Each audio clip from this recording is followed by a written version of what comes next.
자, 같이 인사하고 진행하겠습니다. 안녕하십니까? 네, 반갑습니다. 어제 잘 쉬셨습니까? 어떤 친구는 뭐 잠을 못 잤다는 친구도 있고, 어떤 친구는 뭐 잠을 잘 잤다는 친구도 있고, 뭐 어쨌든 뭐 대통령은 대통령이고 우리는 합격해야 됩니다. 대통령보다 더 중요한 게 지금 우리는 합격입니다. 그래서 올해 꼭 여러분들 뭐 잘 하셔서 합격할 수 있도록 한번 해보겠습니다. 자, 오늘부터 경영조직론 들어갈 겁니다. 동일하게 11회차 들어가는데 말씀드린 대로 경영조직론은 인사보다 내용이 사실은 좀 더 많아요. 그래서 이걸 어떻게든 11회차 안에 일단 끝내보려고 합니다. 그래서 인사는 막판에 조금 그래도 우리가 여유 있게 했는데 경조는 아마 끝까지 조금 빡빡하게 가지 않을까 싶습니다. 지금 제 생각은 이래요. 오늘 여러분들 앞쪽에 지금 제가 적어놓은 게 뭐냐면 경영조직론의 가장 첫 번째 해당되는 경영조직론 발전 역사입니다. 그래서 이걸 오늘 일단 하루 정도 쓸 거고요. 그 다음 그렇게 하면 이제 10일이 남잖아요. 그쵸? 그 10일 중에 4일을 일단 조직에 쓸 겁니다. 그래서 오늘 이걸 끝을 내면 바로 뒤로 조직부터 들어갈 겁니다. 조직을 제가 연기 때 개인 차원과 집단 차원을 좀 자세하게 해드렸기 때문에 조직 차원도 우리가 하긴 했습니다만 그쪽을 조금 더 강화해서 그쪽을 먼저 할 겁니다. 그래서 그 조직 차원을 제일 먼저 하고요. 그리고 거기서 4일을 쓰고 다시 앞쪽으로 와서 개인 차원부터 한 3일, 그다음에 집단 차원 한 3일 이렇게 해서 한 전체를 끝내볼 수 있도록 해보겠습니다. 기본적으로 거의 11시까지 할 것 같아요. 기본적으로. 그래서 오늘은 첫날이라서 오늘 11시까지 하면 다 내일 안 나올까 봐. 늘 첫날은 저는 좀 가볍게 합니다. 그래서 오늘은 좀 빨리 끝나겠으나 모르겠습니다. 뭐 가능할지 모르겠는데 어쨌든 이제 거의 4시간 한다라고 생각하고 오시는 게 맞지 않을까 싶습니다. 그리고 이렇게 수업하는 것도 여러분 이제 요번이 마지막에 2주가 마지막입니다. 이제 여러분들 2기 때 저 많이 해드리고 싶어도 할 수 없어요. 그러니까 여기 마지막이라 생각하고 저랑 좀 잘 따라오겠습니다. 알겠죠? 그래요. 그리고 이제 이런 개념도 여기가 마지막이니까 저한테 좀 잘 들어서 좀 진행해 보도록 하겠습니다. 자, 그러면 한번 진행해 봅시다. 오늘 우리가 맞다 그거 미안한데 혹시 그거 저기 목차 키워드 집 하나만 잠깐만 좀 앞부분 좀 해서 좀 그렇게 주시면 됩니다. 그 인터넷 보는 친구들 때문에 요거 목차 키워드 집이 나왔습니다. 이게 경영조직론 목차 키워드 집인데 요거 여러분들 필요하신 분들은 사서 쓰시면 됩니다. 제가 인사 때 요거 보니까 잘 쓰는 친구들이 많아서 이번에 경영조직론은 조금 더 자세하게 만들었어요. 그리고 말씀드린 대로 작년에 경조가 좀 쉬웠어요. 그래서 올해가 경조가 좀 어려워지지 않을까라는 생각하는 한 해라서 역시나 경조 조금 자세하게 봐야 됩니다. 제가 늘 말씀드리지만 어떤 한 과목에서 빠지는 게 나오면 안 됩니다. 그러니까 아무리 노동법에서 68점, 70점을 받은데 뭐합니까? 인사에서 50점대 초반을 받아버리면 의미가 없어져요. 이렇게 되면. 그래서 기본적으로는 58점대 이상을 그냥 받을 수 있는 수준까지는 모든 게 만들어져 있어야 됩니다. 거기서 내가 조금 더 잘하는 걸 전략적으로 한 60, 한 2, 3점 정도 맞겠다라는 그런 전략으로 가는 게 맞아요. 그런데 이게 참 사람이 웃긴 게 그렇게 생각을 하고 실제 시험장 들어가도 내가 전략으로 생각했던 과목이 안 나오는 경우도 많아요. 그러니까 제가 늘 말씀드리지만 여러분들이 절대 공부하면서 출제위원이 되면 안 됩니다. 뭐가 안 나온다. 이건 나올 거야. 이건 안 나올 거야. 그랬다가 그냥 평생 합격 못해요. 그러니까 무조건 모든 것들은 다 중요하다고 생각하고 그렇게 해서 들어가야 됩니다. 알겠죠? 제가 그래서 여러분들한테 수업할 때 이거 안 나옵니다. 이거 뭐 이런 이야기 절대 안 하잖아요. 그렇죠? 그건 당연해요. 어디에서 나올지 모르기 때문에 반드시 공부하셔야 됩니다. 특히나 우리가 30회차 정도 지났기 때문에 웬만한 곳에서 나올 만한 중요 개념은 다 나왔어요. 그러니까 조금 세부 주제들도 나올 수 있으니까 기본적인 내용들은 기본서에 있는 건 다 배우고 가겠다라고 생각하고 진행하겠습니다. 자, 그러면 오늘 수업 한번 진행해 볼게요. 오늘 수업은 경영조직론의 발전 역사가 될 것 같고요. 여러분들 교재 우리 기본서 34페이지부터 진행할 겁니다. 자, 챕터 1장과 챕터 2장은 제가 그 연기 때 다 설명했던 내용들이고 좀 어렵지 않아요. 조직이 왜 탄생했는가 뭐 이런 것들이라서 그쪽은 일단 제가 좀 점프할 거고요. 바로 챕터 3장으로 들어가겠습니다. 챕터 3장에 경영조직 이론의 발전 과정 들어갈 겁니다. 자, 그러면 한번 진행 한번 해보죠. 우리가 연기 때 아마 제가 이 파트를 여기까지 설명했을 겁니다. 여기 상황론적 이론 여기까지 설명했어요. 그렇죠? 근데 뒤쪽에 걸 안 했어요. 그렇죠? 뒤쪽에 거. 자, 참고로 과거 시험은 현대적 관리론에서 상황론적 이론 한 요 정도까지 해서 요 앞쪽 내용들이 되게 자주 나왔어요. 그런데 이 앞쪽 내용들이 이제 워낙 자주 나오다 보니까 최근 시험은 요걸 기준으로 뒤쪽 부분이 자주 나오고 있습니다. 그래서 당연히 앞쪽 뒤쪽을 다 기억해야 됩니다. 이거 안 나옵니다 이렇게 생각했다가 뒤통수 맞는 경우가 정말 많은 파트 중에 하나라서 반드시 기억을 좀 하고 진행하겠습니다. 자, 진행해 볼게요. 첫 번째 한번 해봅시다. 자, 잠깐만요. 자, 한번 해볼게요. 자, 제가 이쪽에 하니까 저기 친구도 잘 안 보일 수 있으니까 이쪽에서 보면서 하면 돼요. 자, 해볼게. 가장 첫 번째 일단 첫 출발점은 이겁니다. 뭐냐면요. 19, 이거 나오나? 이거 나와요? 아, 예, 오케이. 자, 19세기 말에 어떤 경영이 있었냐? 예, 비효율적 경영이 굉장히 일반화되어 있습니다. 비효율적 경영이 굉장히 일반화되어 있었습니다. 이런 비효율적 경영을 경영이 배 위에서 떠다니는 것처럼 보인다라고 해서 이런 것들을 우리가 그렇죠. 표류 경영 혹은 배회하는 것 같다 그래서 배회 경영이라고 이야기를 했습니다. 19세기 말에는 굉장히 모든 경영들이 주먹구구식이었던 거죠. 그래서 그 당시의 경영을 굉장히 비효율적 경영을 표류 경영, 배회 경영이라고 하는 거죠. 경영에 뭔가 목표가 없어요. 그냥 대충 사람 뽑을 때도 어떻게? 예를 들어서 친척이 누가 놀고 있다. 그럼 어떻게? 와서 해. 이런 거죠. 그리고 또 뭔가 그 친척이 와서 일을 하는데 잘 안 해. 그럼 어떻게 합니까? 왜 안 해? 라고 했을 때 형 하기 싫어. 그러면 집에 가서 좀 쉬어. 이렇게 되는 거죠. 그렇죠? 굉장히 정실 인사가 많이 만연해 있었고 비효율적인 부분들이 곳곳에서 나타나고 있었어요. 그게 바로 19세기 말의 비효율적 경영입니다. 이러한 비효율적 경영이 일반화되어 있었던 그 시절에 19세기 말에 유명한 4명의 천재들이 경영학에서 등장합니다. 그 사람의 가장 첫 번째가 바로 테일러의 과학적 관리법이 되겠습니다. 테일러의 과학적 관리법은 여러분도 아시겠지만 테일러라는 사람이 바로 공장에 직능공으로 들어갔을 때 거기 밑에 있는 사람들이 굉장히 비효율적으로 생산을 하던 모습을 보면서 이걸 굉장히 과학적으로 잘 관리할 수 있는 방법이 있다라고 연구를 해서 만들게 됩니다. 그게 뭡니까? 테일러의 과학적 관리법이라고 이야기를 합니다. 여기에서 가장 핵심은 뭐냐? 이거죠. 인간을 최대한 기계화시키겠다는 게 가장 주된 핵심이 됩니다. 그래서 어떻게 합니까? 이런 거죠. 모든 사람들의 동작을 연구해서 거기에서 표준 동작을 뽑아내고 두 번째, 그 사람들의 작업 시간을 쭉 연구해서 뭘 만들어내냐? 표준 작업 시간을 뽑아냅니다. 그렇게 해서 표준 동작과 표준 작업 시간을 합쳐서 뭐를 만들어내냐? 그 사람들의 하루 일과 해야 되는 하루 일당량이 나오는데 그걸 우리는 표준 과업이라고 이야기를 합니다. 그래서 그 표준 과업을 중심으로 표준 과업을 이상 달성한 사람한테는 고임금, 그걸 달성하지 못한 사람한테는 저임금을 주는 바로 이걸 테일러의 차별 성과급제. 차별 성과급제는 어디서 배웠습니까? 인사관리에서 임금 형태에서, 그렇죠. 예, 거기에서 성과급에서 배웠습니다. 기억나십니까? 그래서 거기 테일러식 했던 거 기억나십니까? 그렇지. 100% 거기 기준을 해가지고 그것보다 많이 한 사람한테는 고율, 아닌 거는 저율.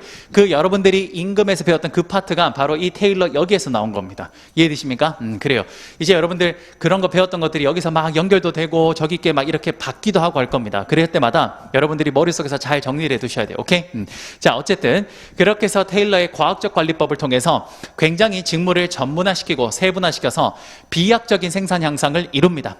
그렇게 이뤄요. 이게 어디서 일어난 일이냐? 미국.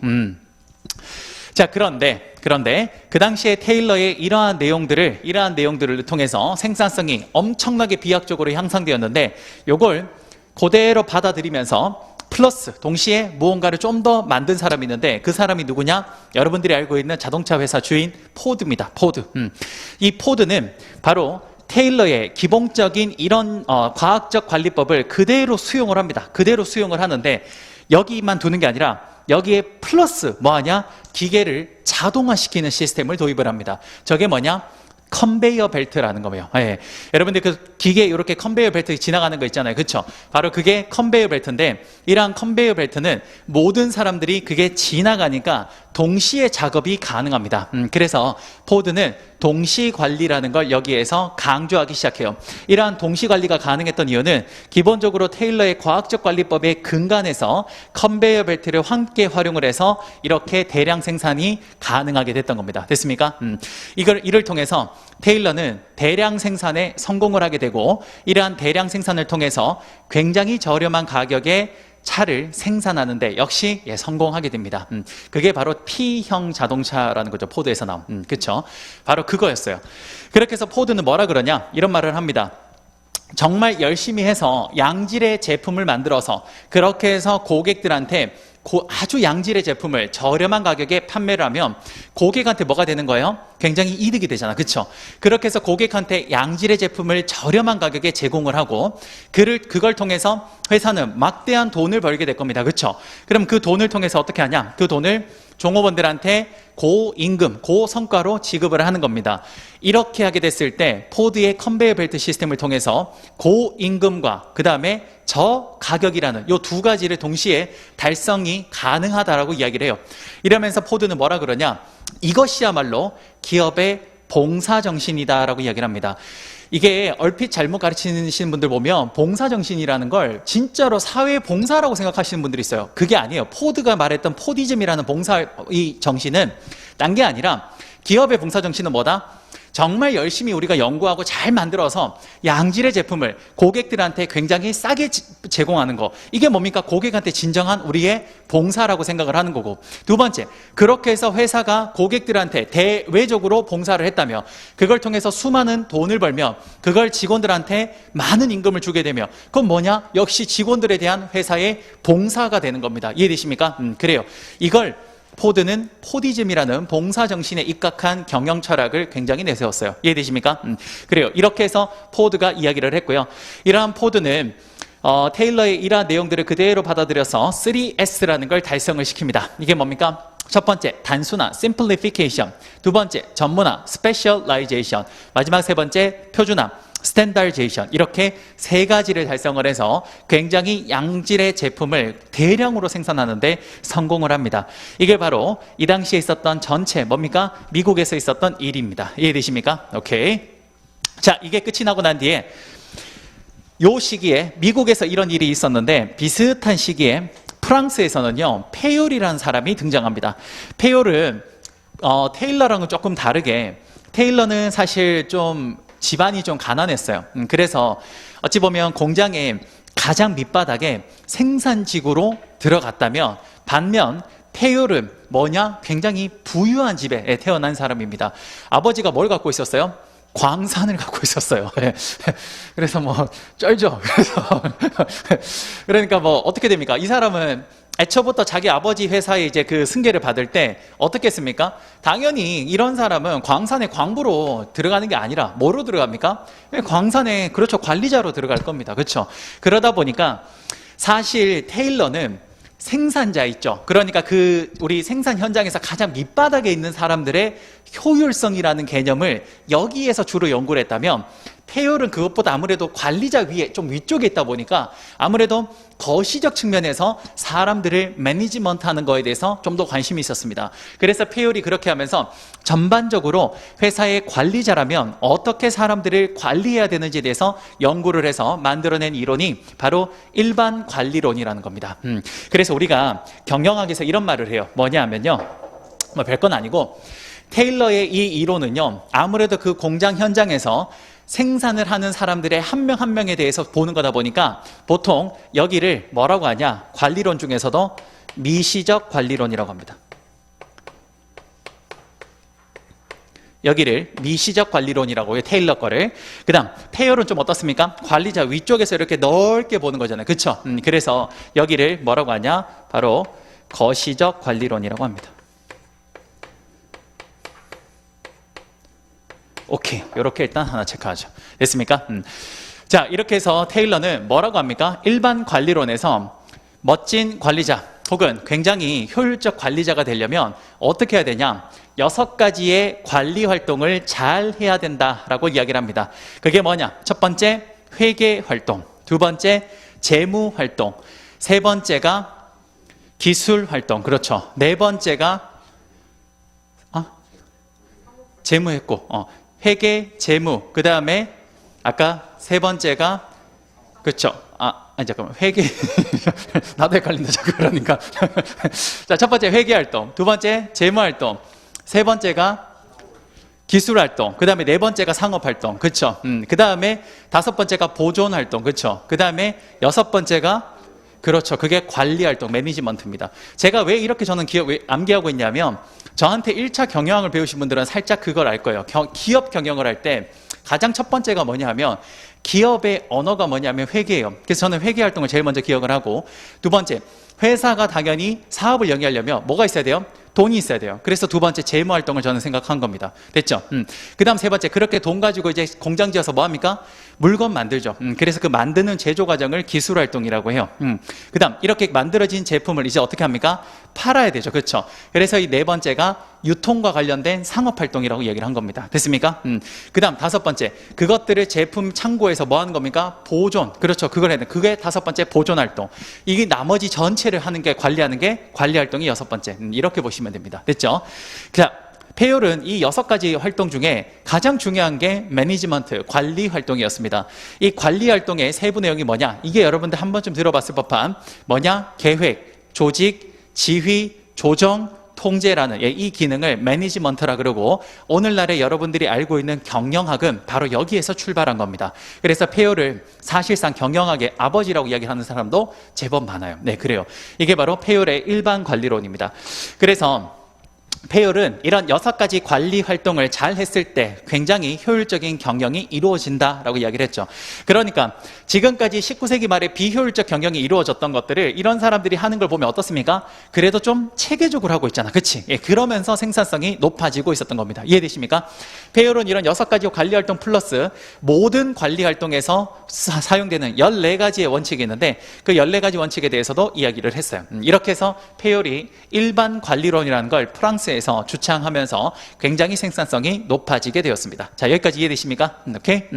자, 그런데 역시 비슷한 시기에 미국과 프랑스에서는 이런 일이 있었는데, 프랑스 옆에 독일이라는 나라에서는 역시 또 한 명의 천재가 등장합니다. 그리고 사회주의에서 굉장히 유명한 사람이죠. 누굽니까? 그렇죠. 막스 베버라는 사람입니다. 막스 베버는 엄청난 천재죠. 이 사람은 직업이 몇 개예요? 한 20, 30개 될 겁니다. 이 사람은 철학자이면서 동시에 사회주의 가면서 또 동시에 무슨 종교도 하고 다 했어요. 이 사람. 네. 천재입니다.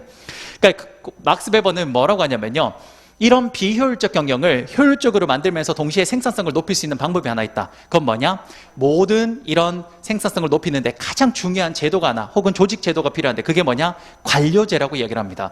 이 관료제는 도대체 그러면 어떻게 생기는 거냐? 관료제는 다음과 같은 권한의 발전에서 나오게 되는데, 그 권한이 첫 번째, 카리스마적 권한입니다. 이게 뭡니까? 마치 독일의 히틀러라는 사람이 모든 독일 사람들을 이끌었던 것처럼 어떤 한 명의 리더가 그 사람이 비범하거나 혹은 남들이 가지지 않은 독특한 특성을 가지고 있어서, 그래서 일반 사람들이 그걸 정말 독특하다고 느끼고 그 사람을 따라가게 될 때, 그때 카리스마적 권한이라는 게 생긴다라고 이야기를 하는 거예요. 이해되십니까? 이런데 여기서 좀 더 발전되면 전통적 권한이라는 게 있습니다. 이건 뭐냐? 예전에 누가 그렇게 시킨 건 아닙니다. 근데 관습적으로 왕과 그 밑에 신하들이 있죠. 그렇죠? 네. 그랬을 때 그게 왜 그렇게 그러면 신하는 왕을 무조건 따라야 되냐? 그건 바로 전통적으로 그렇게 내려왔다. 혹은 중세에 뭡니까? 영주랑 그다음에 농노, 기사 이런 사람들, 그것도 마찬가지예요. 예.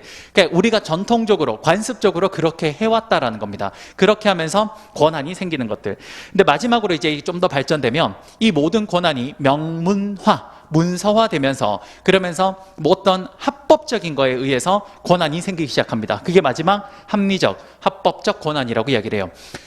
막스 베버는 바로 이런 합리적 법적 권한에 기반해서 생긴 조직을 관료제라고 했고, 이 관료제가 생산성 향상에 가장 영향을 좋게 미칠 수 있는 조직 형태라고 이야기를 합니다.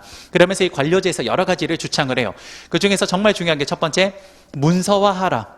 두 번째, 표준화하라. 그다음 또 세 번째 뭡니까? 언제든지 사람들을 교체할 수 있게 이 사람들을 표준화시키고, 그다음 또 뭐냐? 관료제에서 명령을 일원화시켜서 위에서 뭔가 명령했을 때 밑에까지 빠르게 내려갈 수 있게끔 만들어라. 그런 것들을 말한 겁니다. 여러분들이 알고 있는 관료제 느낌 어떤 겁니까? 이런 거잖아. 피라미드 형식. 그렇죠? 이런 것들이 그 당시에 가장 일반화되어 있고 가장 효율적인 제도였다라고 이야기를 한 거죠. 어쨌든 전통적 관리론에서는 이러한 테일러와 포드와 페올과 막스 베버라는 이런 네 명의 천재가 등장하면서 그 당시 19세기 말에 가장 비효율적으로 운영되었던 이런 경영을 굉장히 효율적으로 만들었고, 그리고 실제 생산성이 급격하게 증가하기 시작합니다. 그래서 이들이 이제 주로 주장했던 게 뭐냐? 가로축에 직무, 전문화.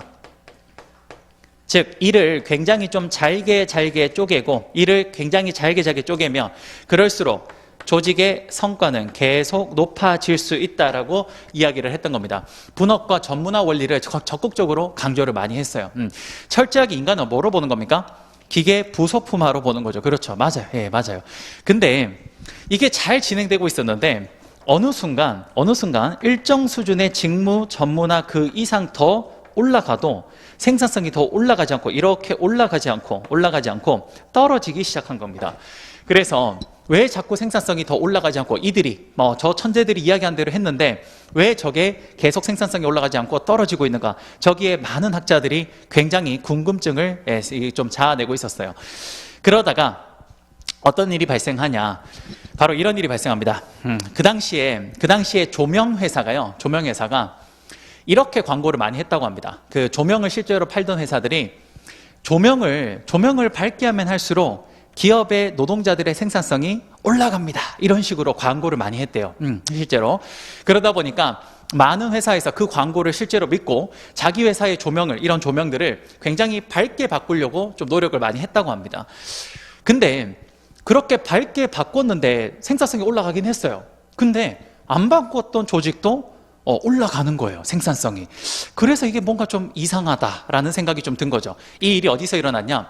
미국 서부의 시카고에 미국 서부의 호손이라는 공장에서 이러한 일이 발생을 한 겁니다. 호손 공장에서는 처음에는 그냥 그 광고 문구를 보고 우리도 그러면 조명을 좀 바꿔볼까? 그러면 생산성이 더 올라가면 우리한테 유리하지 않을까라고 생각을 해서 그렇게 해서 조명을 실제로 바꿨는데, 조명을 바꾼 집단에서도 생산성이 향상되었으나 아닌 집단에서도 그렇죠, 생산성이 향상됩니다. 그래서 호손 공장에서는 처음에는 일단 자체적으로 자기들이 실험을 했던 거예요. 근데 거기서 이상한 자기들이 생각하지 못한, 예측하지 못한 결론이 탁 튀어나오니까, 그러니까 어떻게 했냐? 결국은 이거를 자기들이 어떻게 그 원인을 분석하기가 힘들어서, 그래서 하버드 대학교의 메이어 교수님이라는 사람한테 의뢰를 합니다. 그래서 이 사람이 드디어 여기 호손 공장에 등장을 해요. 그래서 정확하게 이야기를 하면, 사실 이걸 이제 그냥 좀 대충 가르칠 때 보면, 메이어 교수님이 호손 공장 실험을 할 때 첫 번째 조명 실험을 했고, 그 다음에 계전기 실험, 세 번째 면접, 네 번째 배전기라고 하는데, 그게 아니라 정확히 말하면 메이어 교수님은 언제 등장한 거냐면 2단계부터 등장한 겁니다. 1단계는 호손 공장의 자체 실험에서 그냥 진행이 되었어요. 이해되십니까? 그래요. 그러면 이렇게 해서 2단계 때 드디어 뭐 한 겁니까? 메이어 교수님이 등장합니다. 그리고 기존에 1단계 실험에서, 조명 실험에서 가지고 있었던 결과물을 쭉 분석을 해요. 그리고 난 뒤에 어떻게 하냐? 계전기 실험을 합니다. 어떻게? 집단을 2개로 나눠요. 집단을 2개로 나누어서 각각의 집단에 메이어 교수님이 2명만 자기가 선발을 해요. 그냥 2명만. 그래서 요 집단에 일단 2명을 선발하고 또 요 집단에 2명을 선발을 했습니다. 그리고 난 뒤에 어떻게? 그 집단에는 6명이 함께 일을 해야 되는데, 나머지 4명은 그냥 메이어 교수님이 자기가 선발한 2명한테 권한을 줍니다. 어떻게? 너희가 일하고 싶은 사람 그냥 뽑아서 같이 일해라. 이렇게 이야기를 한 거죠. 사실 이거는 처음에는 의도한 건 아니었으나 이게 사실은 인간관계론이 나오게 된 신의 한 수가 됩니다. 그렇게 해서 그 2명을 선발한 사람이 나머지 4명을 각자 선발을 해옵니다. 그렇죠?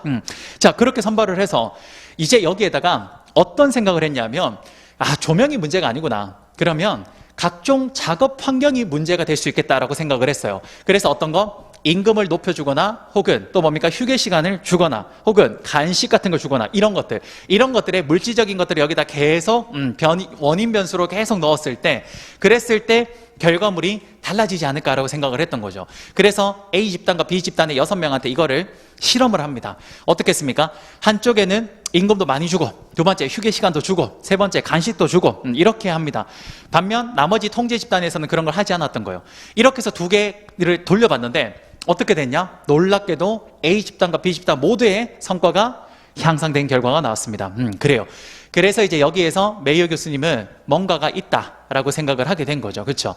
사실 여기에서 두 집단이 모두 다 향상된 이유의 가장 큰 것 중에 하나는 바로 비공식 집단이었습니다.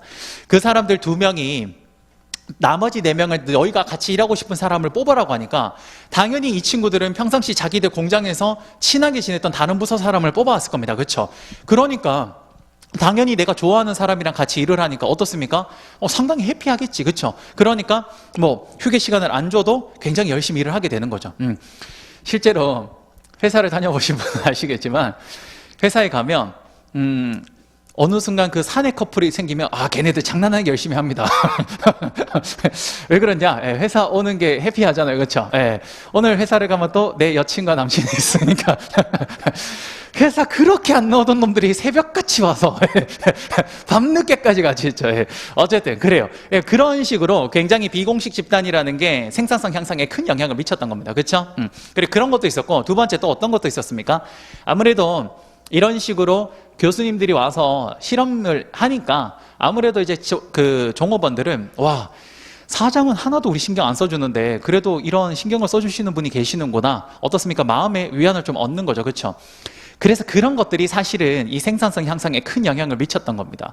그래서 이제 3단계 뭐에 들어갑니까? 면접 실험에 들어갑니다. 면접 실험에서 드디어 직원들 한 명 한 명을 인터뷰를 하면서 그러면서 혹시 자네가 지금 일을 하면서 혹시나 좀 불편했거나 건의하고 싶은 거 혹은 개선하고 싶은 게 있냐 이런 걸 물어봅니다. 그러면 직원이 이제 마음속에 있는 걸 이야기를 하고 실제 그걸 들어만 주는 게 아니라 정말로 메이어 교수님이 그 사장한테 그런 걸 실제로 건의를 해서 정말 그걸 바꿔준 거죠. 그랬더니 직원들이 어떻게 생각되는 겁니까? 와, 우리를 이렇게 챙겨주는 사람도 있구나 이런 생각이 들면서 더욱 신이 나서 일을 했던 거죠. 그렇죠? 바로 인간관계론에서 가장 중요한 2가지는 이겁니다. 첫 번째, 이게 포인트로 들어가야 돼. 만약 시험 문제 나온다면 실제 이게 기출 문제긴 한데 인간관계론의 가장 중요한 2가지 포인트가 뭐냐? 첫 번째, 인간은 감정을 가지고 있는 동물이다. 그렇기 때문에 인간의 감성을 잘 건드리는 게 되게 중요하다란 말. 요거. 그다음 2번째는 비공식 집단의 중요성을 강조를 했던 겁니다. 이해되십니까?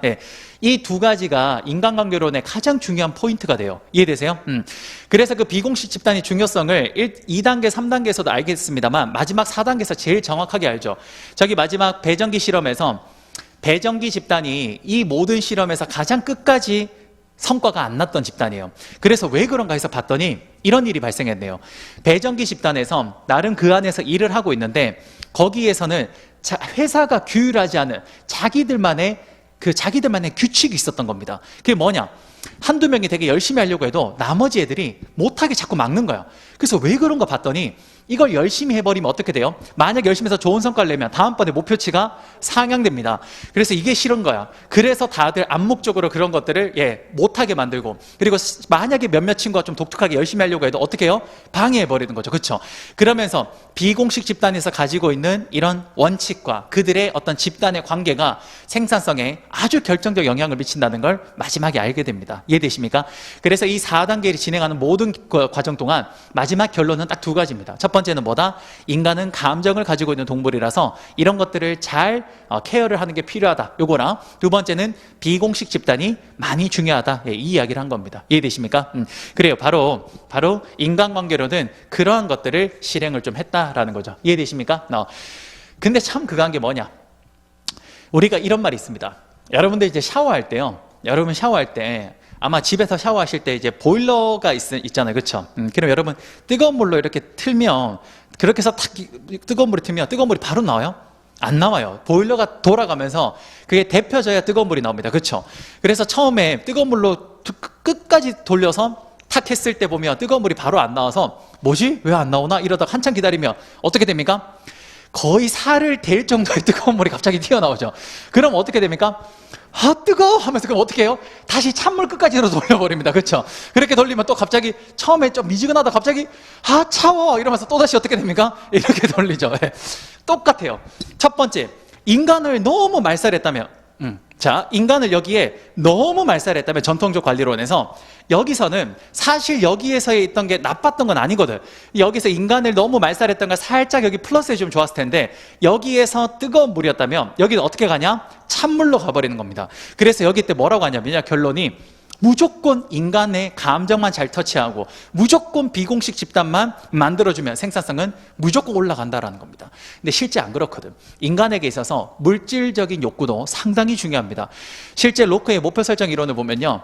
어떻게 나오냐면 인간의 목표를 구체적으로 정해줬을 때 생산성이 약 한 18% 정도 올라간다면 임금 때문에 올라가는 건 약 한 30%가 넘는다고 합니다. 그만큼 이런 환경적인 어떤 조건들도 물질적 조건도 인간에게 절대 뗄 수가 없어요. 그런데 저 인간관계론에서는 너무 문제가 그런 걸 싹 다 무시했다라는 겁니다. 이해되십니까? 그래요. 그래서 여기서 이제 문제가 발생한 거죠, 역시. 그러니까 물론 좋았던 게 있고 여기도 좋았던 게 있겠으나 여기에서의 좋았던 건 있으나 문제점이 있어서 그걸 한번 바꾸려고 여기 왔는데 너무 뜨거운 물에서 갑자기 찬물로 너무 가버렸던 겁니다. 그래서 좀 문제가 됐어요. 자, 그러다가 드디어 한 단계 더 진화해서 근대적 조직 이론이라는 게 등장을 합니다. 우리가 흔히 전통적 관리론을 뭐라고 하냐면요. 인간 없는 조직이라고 그래요. 저 별명이. 뭡니까? 조직만 있고 인간은 없어요. 거기 안에 부품이니까. 그냥 기계의 하나의 부품입니다. 반면 인간관계론은 뭐라고 하냐면요. 조직 없는 인간이라고 합니다. 뭡니까? 조직 따윈 필요 없어요. 그냥 무조건 인간만 중시하는 거죠. 하지만 이게 지금 말씀드린 전통적 관리론, 여기가 너무 뜨거운 물이고 여기가 너무 찬물이라면 이제 안 겁니다. 이 두 개가 적절히 조화가 돼야 된다는 걸 알게 돼요. 그게 뭡니까? 그게 바로 근대적 조직 이론이라고 이야기를 하는 겁니다. 됐습니까? 여기 바로 근대적 조직 이론. 그래서 근대적 조직 이론의 별명이 뭐냐? 인간 있는 조직이라고 이야기를 합니다. 됐습니까? 자, 그러면 근대적 조직 이론의 대표적인 게 버나드의 협동체계론과 두 번째 사이먼의 의사결정 이론이라고 있습니다. 참고로 사이먼의 의사결정 이론은 사이먼의 바늘 이론이라고도 이야기를 해요. 오케이. 자, 그러면 버나드의 협동체계론이라는 건 뭐냐? 이런 겁니다. 근대적 이론은 좀 전에 말씀드린 것처럼 조직만 중요하게 생각해서도 안 되고 인간만 중요하게 생각해서도 안 되고 둘을 어떻게 조화롭게 봐야 된다. 균형 있게 봐야 된다는 게 핵심이에요. 그래서 근대적 조직 이론의 첫 번째 버나드의 협동체계론에서는 이런 이야기를 합니다. 뭐냐? 이 조직 전체가 조화롭게 성장을 하기 위해서는 어떻게 해야 되냐? 대내적 균형과 대외적 균형이 이 두 개가 양자가 조화로워야 된다는 거예요. 이게 무슨 말이냐? 이겁니다. 결국 기업은 고객에게 양질의 물건을 판매를 해서 높은 수익을 올리면 아주 좋을 거예요. 그럼 그렇게 하기 위해서는 선결 조건이 뭐냐? 종업원들이 노동력을 제공을 했을 때 기업은 그 노동력에 합당하거나 혹은 그것보다 살짝 높은 거기에 합당한 임금을 지급을 해야 된다는 거죠. 이걸 뭐라고 하냐? 회사 내에 있는 대내적 균형이라고 합니다.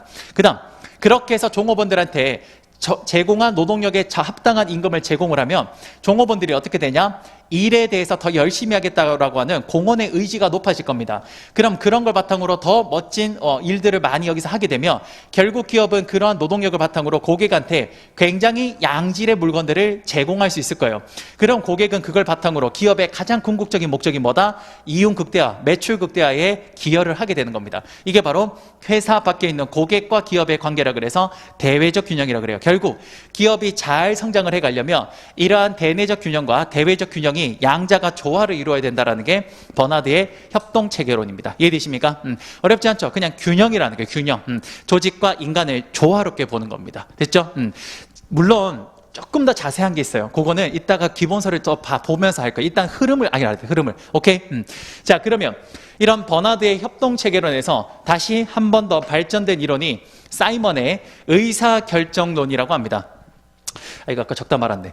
사이먼의 의사결정론은 의사결정이란 제가 뭐라 적어야 되냐면 나중에 적어드릴게요.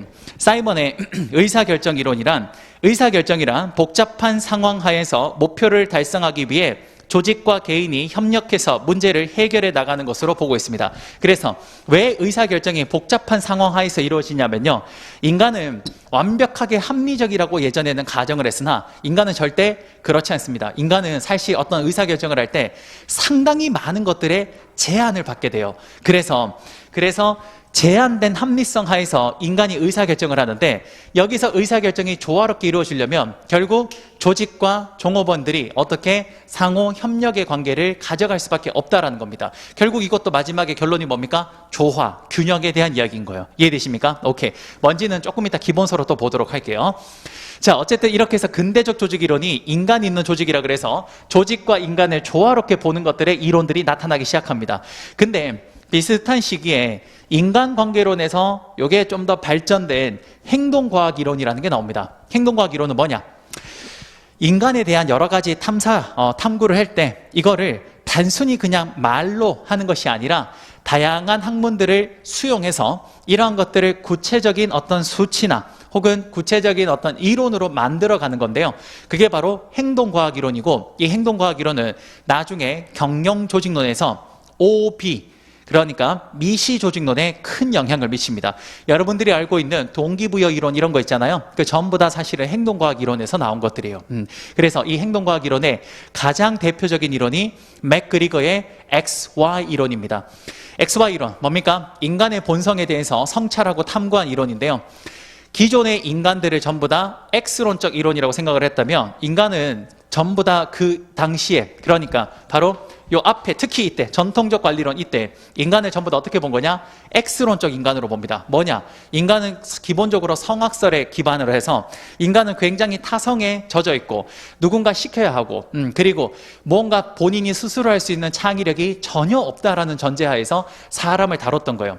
그런데 맥그리거 XY 이론은 그거에 반해서 Y 이론이라는 걸 새롭게 만들어냅니다. 그게 뭐냐? 그렇지 않다. 인간은 충분히, 그 성악설에 의한 게 아니라 인간은 충분히 능동적이면서 스스로 무언가를 해낼 수 있고 그리고 창의적인 존재다. 그래서 이러한 인간에게는 어떻게 하라?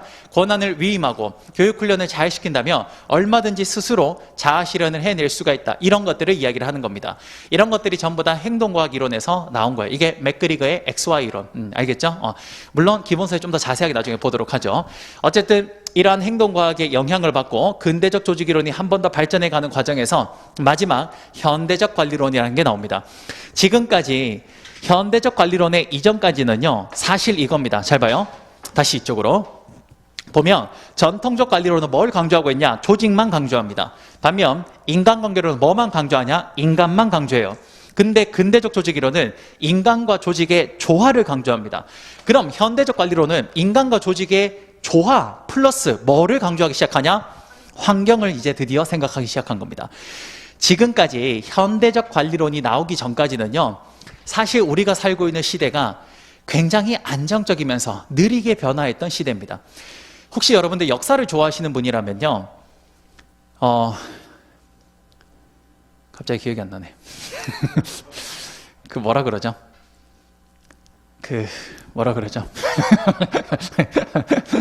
내가 이렇다. 그 뭐라죠? 여러분, 구석기 시대랑 이런 걸 뭐라 그러죠? 선사시대? 맞나? 맞죠? 그게 기록을 할 수 없었을 때 맞죠? 예. 그 선사시대 때가 무언가 문자도 없고 기록도 할 수 없어서 그 시대를 선사시대라 그러고, 그리고 난 뒤에 실제로 기록을 할 수 있고 무언가를 글로 표현할 수 있어서 실제로 역사를 기록한 시대를 역사시대 아닙니까? 그렇죠? 그러니까 역사를 기록하기 이전 시대니까 선사시대고 그 이후가 역사시대입니다. 지구가 여지껏 전체 살아온 시간 중에 선사시대, 구석기 시대랑 그때가 전체 우리가 살고 있는 이 지구생의 역사 중에 몇 퍼센트를 차지하냐면 96% 정도를 차지해요.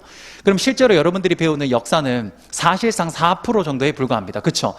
그러면 우리가 배우는 역사는 4%니까 인류의 전체 역사에서 찌끄레기네 이런 생각이 들 수 있잖아요. 그렇죠? 근데 그렇지 않다. 왜? 그 96% 동안 변해왔던 시간, 그 인간의 변화가 사실 이 4%가 변했던 것보다, 그러니까 지금 우리가 알고 있는 이 4%가 96%에 변했던 것보다 훨씬 더 크게 변화하고 있습니다. 실제로 여러분들 한 50년 전에 그때 1년의 변화가 지금 우리는 어느 정도로 변하고 있냐? 하루 만에 변하고 있어요. 예. 그렇기 때문에 단순 절대값의 길이가 중요한 게 아니라 그거가 얼마나 빠르게 역동적으로 변화하고 있는지 그 상대의 속도감이 되게 중요한데, 제가 이 이야기를 왜 하냐? 바로 근대적 조직론까지는요, 변화의 속도가 상당히 느렸습니다. 그렇기 때문에 누군가와의 비교 혹은 어떤 환경적인 요소를 고려할 이유가 전혀 없어요. 왜 그러냐? 오늘 일이 내일이 되고, 내일이 모레가 되고, 모레가 한 달 후가 되고, 한 달 후가 1년이 됩니다. 1년이 지나도 그 변화가 기업에게는 미미하게 느껴질 정도로 굉장히 비슷했다라는 거 이해되십니까? 그런데 여러분들 지금 어떻습니까? 제가 얼마 전에 인스타를 봤는데, 인스타에 보니까 엄청 재밌는 게 하나 있더군요. 여러분 혹시 10년 전에, 여러분들이 10년 전에 무슨 핸드폰 쓰신지 아십니까? 10년 전에. 거기 보니까 이렇게 띡 나오더군요. 여러분 뭐 썼을 것 같아요? 10년 전에? 뭐라고? TTL? 20살에 012 TTL? 뭐? 근데 솔직히 저도 똑같이 생각했는데, 거기 보니까 생각보다 10년 동안이 그 좀 다르다 느꼈던 게, 저도 있잖아요. 저도 어떻게 생각했냐면 10년 전? 이러니까 딱 먼저 드는 생각이, 제가 예전에 썼던 옛날에 피처폰 있잖아요. 그 폴더. 걸면 걸리는 걸리버 이런 거 있거든요. 자, 이거 웃으면 다 30대야, 지금. 어쨌든 그런 게 있어요. 그런 거 나도 썼다고 생각했거든? 근데 진짜 10년 전에, 딱 오늘부터 딱 10년 전에 그때 우리 뭐 썼냐면요. 갤럭시 2 썼어요. 갤럭시 S2. 그 생각보다 되게 옛날 같은데 아니야. 그 사이에 엄청난 것들이 변했던 거예요. 우리가 지금 생각하면 이게 엄청 옛날처럼 보이는데 아니야. 진짜 생각보다 엄청나게 빨리 변하고 있다는 거예요. 이해되십니까? 또 뭐 있었냐? 10년 전에 메신저, 그러니까 우리 소위 말하는 SNS 뭐 썼나 이렇게, 나도 그냥 당연히 버디 이런 생각했거든요. 그때 다 모임 이런 거 생각했거든. 근데 10년 전에 썼던 게 그게 페이스북이야. 페이스북. 예. 그러니까 생각보다 되게 그거죠. 그쵸? 그러니까 지금 우리가 살고 있는 이 시대가 엄청 급변하고 있는 거예요. 이해되십니까? 예전의 10년이 마치 지금은 한 달처럼 변하고 있는 거예요. 이해되십니까? 그래서 이렇게 급변하는 환경 속에서는 드디어 이걸 고려할 필요가 있었던 겁니다. 과거에 안정적으로 변할 때는 이걸 고려할 필요가 없는데, 이제 너무 급변하니까 이걸 정말 핵심적으로 고려할 필요가 있었던 거예요. 그래서 우리가 현대적 관리론에서는 인간 조직을 앞쪽에서 했던 거 플러스 환경까지 고려하기 시작한 겁니다. 이해되십니까? 오케이? 그래서 봐봐, 이 현대적 관리론의 가장 첫 출발점이 바로 시스템 이론입니다. 이게 버틀람피라는 사람이 만든 건데, 이 시스템 이론은요, 과거에 지금 현대적 관리론에서 제 뒤쪽으로 있는 이 모든 이론에서 대전제는 뭐냐? 시스템, 조직 시스템이라는 건 폐쇄 시스템이다. 무슨 말이냐? 조직이라는 건 여러분 어떻습니까? 삼성전자라는 회사를 한번 생각해 봅시다. 거기 어떠냐? 반도체 툭 투입하고, 디스플레이 툭 투입하고, 배터리 툭 투입해서 투입을 했더니, 삼성전자라는 회사는 그 원재료를 가지고 쪼물딱 거리니까 변환을 하니까, 그러니까 산출물로 뭐가 툭 튀어나오냐? 핸드폰이라는 게 튀어나옵니다. 그렇죠? 조직이라는 건 기본적으로 input, transformation, output이라는 이 과정을 반드시 거칩니다. 됐습니까? 그런데 조직이 이 과정을 거칠 때 밖에 있는 게 제가 지금 어떻게 그어 있습니까? 실선으로 그어져 있죠. 무슨 말이냐? 외부의 환경을 전혀 영향을 받지 않고 그냥 이 안에서 자기들이 만들어내면 되는 겁니다. 외부의 환경을 받지 않는 거예요. 사실 이때도 외부의 환경을 받았겠죠. 하지만 그 외부의 환경이라는 게 너무 더디게 움직이니까 사실상 고려하지 않아도 되는 변수였던 겁니다. 이해되십니까? 그런데 지금 우리가 살고 있는 오늘날에는 폐쇄 시스템에서 개방 시스템으로 전환됐다고 합니다. 왜 그러냐? 환경이 너무 빠르게 변하니까 어제의 1등이 오늘의 꼴등이 되고, 오늘의 1등이 내일의 꼴등이 될 수 있는 겁니다. 됐습니까? 여러분 잘 아시겠지만 과거의 피처폰 시절에 전 세계를 호령했던 아주 유명한 전 세계 1등 핸드폰이 있습니다. 그게 누구냐? 노키아입니다. 혹시 노키아를 알면 또 30대 살살 웃는 친구들은 30대 왜 안 웃어? 어쨌든 그래서 그 당시에 전 세계를 호령했던 게 사실 삼성의 애니콜은 2등이었고 전 세계 1등이 노키아였어요. 근데 여러분 지금 핸드폰, 우리 스마트폰 시절에 노키아 제품 들어본 적 있어요? 없잖아요. 그렇죠? 그때 1등이 요 얼마 안 되는 시기에 뭡니까? 회사가 사라졌어요. 그리고 피처폰 시절에 전 세계를 호령했던 또 다른 회사가 LG였습니다. LG. 그렇죠? 근데 LG가 스마트폰 사업을 어떻게 했습니까? 접었잖아요. 그렇죠? 그러니까 환경에 기민하게 적응하지 못하면 결국 그 회사가 어떻게 됩니까? 도산할 수도 있는 겁니다. 그래서 오늘날의 우리가 조직은요, 개방 시스템으로 역시 회사라는 조직은 input, transformation, output이라는 과정을 거치는데, 그런데 이 과정에서 어떻게 하냐? 바로 보세요. 경계선을 제가 어떻게 놨습니까? 점선으로 했죠. 그렇죠? 즉 내부와 외부의 환경이 어떻게 한다? 상호작용을 하게 됩니다. 그래서 제가 여기서 환경을 여기서 이렇게 영향을 줄 때 X표를 해놨고, 여기서는 이렇게 갈 때 동그라미란 게 여기와 여기가 함께 상호작용을 한다라는 겁니다. 참고로 여기는 이렇게 하는 게 맞겠네요. 양쪽 화살표로. 됐습니까? 그 다음 두 번째. 과거의 폐쇄 시스템에서는 인풋, 트랜스포메이션, 아웃풋 해가지고 좋은 제품 나오면 그냥 끝이에요. 근데 지금은 소비자의 니즈가 하루가 다르게 바뀝니다. 그래서 지금 소비자 니즈에 맞췄던 게 그 다음번에는 역시 맞다라는 보장이 없습니다. 여러분 아시겠지만 불과 한 2년 전만 해도 대한민국에 엄청난 예능 프로그램이 하나 있었는데 그게 뭐냐? 미스 트롯이라는 게 있습니다. 혹시 아십니까? 몰라요. 혹시 아니면 이건 어떻습니까? 불과 한 몇 년 안 될 거예요, 이것도. 우리나라의 대국민 오디션 슈퍼스타 K라는 게 있습니다. 혹시 아십니까? 몰라요, 이것도? 엄청난 오디션 프로그램이었어요. 그쵸? 근데 그렇게 유명한 프로그램도 어느 순간 어떻게 됩니까? 무너져 버립니다. 그러니까 그게 오디션 프로그램이라는 게 그 당시에 처음 나왔을 때 시청자들이 너무 재밌게 봤어. 근데 그게 한 해, 두 해, 세 회 이렇게 지나가다 보니까 식상해지니까 정말 사람들이 빨리 식상해 합니다. 그쵸? 그러면서 그게 폐지가 돼버린 거야. 무슨 말이냐? 과거에는 이렇게 해서 좋은 산출만 나오면 끝이었는데 이제는 그 산출물이 밖에 있는 고객들한테 어떻게 지금 호응을 받고 있는지를 반드시 뭡니까? 피드백을 해줘야 됩니다. 그래서 개방 시스템에서는 폐쇄 시스템에 없는 하나의 요소가 생기는데 그게 뭡니까? 피드백입니다. 엄청나게 중요하죠, 피드백이. 예. 그래서 실제로 삼성전자가 스마트폰에 접는 폴더블 폰이라는 게 나오게 된 계기도 사실은 고객들의 변화가, 니즈의 변화가 영상 콘텐츠를 소비하는 게 점차 늘어나고 있으니까 그걸 좀 시원하게 보겠다라는 고객의 니즈가 그렇게 바뀌다 보니까 그러니까 그걸 피드백해서 그렇죠. 그런 접는 핸드폰의 투입을 들어가기 시작했던 겁니다. 이해되십니까? 그래요. 그래서 이게 개방 시스템이 되는 겁니다. 제가 하고 싶은 말이 뭐냐? 현대적 관리로는 지금까지 폐쇄 시스템은 바로 요 뒤쪽까지입니다. 요 뒤쪽까지 이야기를 했다면 현대적 관리론은 지금부터 모든 현대적 관리론에서 펼쳐지는 이론들은 다 개방 시스템이라는 전제하에서 이런 것들이 나오게 된다라는 겁니다. 지금 제 말 이해되십니까? 오케이. 그래서 이 개방 시스템이라는 게 나오게 된 거예요. 됐죠? 요게 개방 시스템까지 하고 10분 쉬겠습니다.